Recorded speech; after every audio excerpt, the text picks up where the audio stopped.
आप सभी विद्यार्थी का स्वागत है आपके अपने चैनल एके क्लासेस में। तो आज हम लोग भौतिकी यानी फिजिक्स का पूरा ऑब्जेक्टिव क्वेश्चन पढ़ेंगे, जो कि हमारे फाइनल बोर्ड परीक्षाओं के लिए काफ़ी ज़्यादा इम्पोर्टेंट होने वाला है। बिहार बोर्ड परीक्षा 2025 क्लास 10th के लिए यह फिजिक्स का ऑब्जेक्टिव क्वेश्चन मोस्ट भी इम्पोर्टेंट है, जो कि आपके फाइनल बोर्ड परीक्षाओं में बार बार पूछा जाता है और आने वाले फाइनल बोर्ड परीक्षाओं में भी पूछा जाएगा।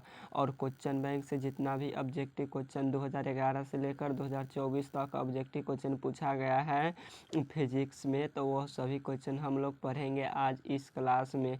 तो चलिए आज का क्लास स्टार्ट करते हैं। और आपसे एक छोटा सा रिक्वेस्ट है, अगर चैनल पर नए आए हैं तो चैनल को सब्सक्राइब और वीडियो को ज़रूर लाइक कर लीजिएगा, ताकि आपके पास नोटिफिकेशन पहुंचता रहे।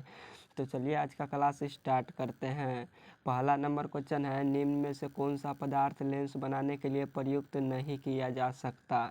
हमें क्या बताना है, निम्न में से कौन सा पदार्थ लेंस बनाने के लिए प्रयुक्त नहीं किया जा सकता है।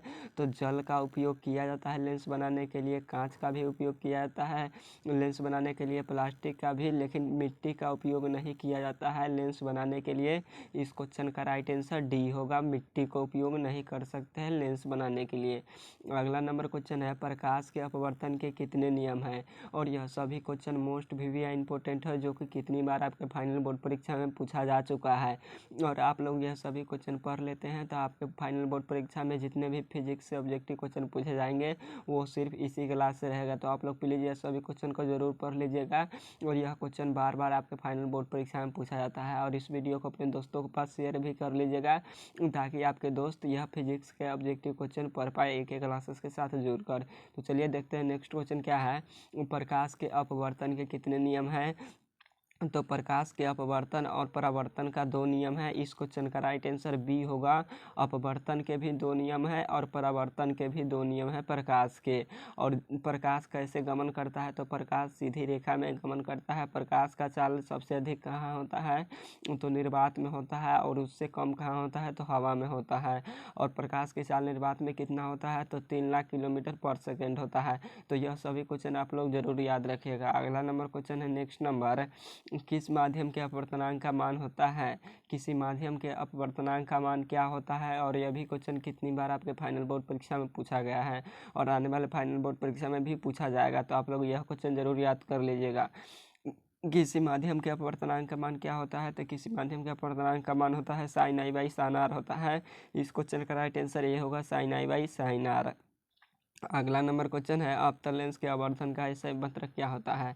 तो आवर्धन का एसआई मात्रक नहीं होता है, आवर्धन मात्रक विहीन होता है। और हमसे यहाँ पर क्या पूछा है, तो हमसे पूछा है अवतल लेंस का आवर्धन म्यू बराबर क्या होता है, यानी म्यू का मान क्या होता है, तो वी बाई यू होता है। इस क्वेश्चन का राइट आंसर डी होगा, वी बाई यू होता है। अगला नंबर क्वेश्चन है, नेक्स्ट नंबर, समतल दर्पण द्वारा बना प्रतिबिंब हमेशा कैसा होता है।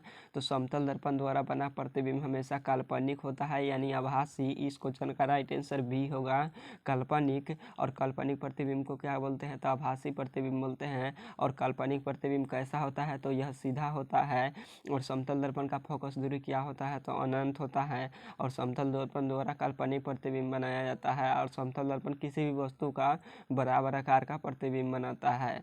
तो यह सभी क्वेश्चन आप लोग जरूर याद रखिएगा। अगला नंबर क्वेश्चन है, हजामत बनाने के लिए प्रयोग किया जाता है किसको।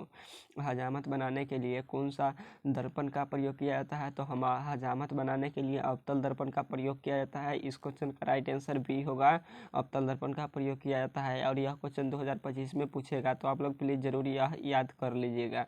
अगला नंबर क्वेश्चन है, नेक्स्ट नंबर, किसी शब्दकोश में पाए गए छोटे अक्षरों को पढ़ने के लिए आप समय पर अपना निम्न में से कौन सा लेंस पसंद करेंगे। यानी किसी शब्दकोश में पाए गए छोटे अक्षरों को पढ़ते समय या पढ़ने के लिए आप निम्न में से कौन सा लेंस का पसंद करेंगे। तो 5 सेंटीमीटर के फोकस दूरी उत्तल लेंस का पसंद करेंगे। क्या 5 सेंटीमीटर के फोकस दूरी वाले उत्तल लेंस का पसंद करेंगे। इस क्वेश्चन का राइट आंसर सी होगा। अगला नंबर क्वेश्चन है, गोलीय दर्पण के परावर्तक पृष्ठ की ओर तक सीमा रेखा को क्या कहा कहा जाता है। गोलीय दर्पण के परावर्तक पृष्ठाकार के वृत्ताकार सीमा रेखा को क्या कहते हैं? तो गोलीय दर्पण का द्वारक कहा जाता है। इस क्वेश्चन का राइट आंसर डी होगा, गोलीय दर्पण का द्वारक। और गोलीय दर्पण कितने प्रकार के होते हैं? तो दो प्रकार के, एक अवतल दर्पण है और एक उत्तल दर्पण। अगला नंबर क्वेश्चन है, नेक्स्ट नंबर, किसी लेंस द्वारा उत्पन्न आवर्धन का SI मात्रक क्या होता है? तो उत्पन्न आवर्धन का SI मात्रक क्या होता है? तो आवर्धन का SI मात्रक नहीं होता है, यह मात्रक विहीन होता है। इस क्वेश्चन का राइट आंसर डी होगा, मात्रक विहीन होता है। अगला नंबर क्वेश्चन है, नेक्स्ट नंबर, निम्न में से किस लेंस की फोकस दूरी धनात्मक होती है? निम्न में से कौन सा लेंस का फोकस दूरी धनात्मक होती है? तो उत्तल लेंस की फोकस दूरी धनात्मक होती है। इस क्वेश्चन का राइट आंसर बी होगा, उत्तल लेंस की फोकस दूरी धनात्मक होती है। और अवतल लेंस की फोकस दूरी क्या होती है? तो ऋणात्मक होती है। तो यह सभी क्वेश्चन जरूर याद रखिएगा। अगला नंबर क्वेश्चन है, नेक्स्ट नंबर, वाहनों के साइड मिरर के रूप में पीछे देखने के लिए कौन सा दर्पण का प्रयोग किया जाता है? यानी जो पीछे से गाड़ियाँ आती रहती है उन्हें देखने के लिए कौन सा दर्पण का उपयोग किया जाता है? तो उत्तल दर्पण का प्रयोग किया जाता है। इस क्वेश्चन का राइट आंसर सी होगा, उत्तल दर्पण का। अगला नंबर क्वेश्चन है, इनमें से कौन सा लेंस सूत्र है? अगर आपसे लेंस सूत्र पूछे तो 1/f equal to 1/v minus 1/u होता है लेंस सूत्र। और हमसे क्या पूछा है? दर्पण सूत्र। तो दर्पण सूत्र होता है 1/f equal to 1/v plus 1/u। किस ऑप्शन में है? तो ए वाले ऑप्शन में है। इस क्वेश्चन का राइट आंसर ए होगा। अगला नंबर क्वेश्चन है, नेक्स्ट नंबर, लेंस की क्षमता का SI मात्रक क्या होता है? लेंस की क्षमता का SI मात्रक क्या होता है? तो लेंस की क्षमता का SI मात्रक डायोप्टर होता है। इस क्वेश्चन का राइट आंसर ए होगा, डायोप्टर। और डायोप्टर को किससे सूचित किया जाता है? तो डी से सूचित किया जाता है। यह क्वेश्चन को आप जरूर याद रखिएगा। अगला नंबर क्वेश्चन है, निम्नलिखित में से किस लेंस को अभिसारी लेंस कहते हैं? यानी इनमें से कौन से लेंस को अभिसारी लेंस कहते हैं? तो उत्तल लेंस को अभिसारी लेंस कहते हैं। इस क्वेश्चन का राइट आंसर ए होगा, उत्तल लेंस को। और अपसारी लेंस किसे कहते हैं? तो अवतल लेंस को अपसारी लेंस कहते हैं। अगला नंबर क्वेश्चन है, नेक्स्ट नंबर, निम्न में से कौन सा पदार्थ लेंस बनाने के लिए प्रयुक्त नहीं किया जा सकता है? निम्न में से कौन सा पदार्थ लेंस बनाने के लिए प्रयुक्त नहीं किया जा सकता है? तो पित्तल नहीं किया जा सकता है। इस क्वेश्चन का राइट आंसर सी होगा, पित्तल। अगला नंबर क्वेश्चन है, एक गोलीय दर्पण की फोकस दूरी प्लस 20 सेंटीमीटर है तो वह गोलीय दर्पण कैसा होगा?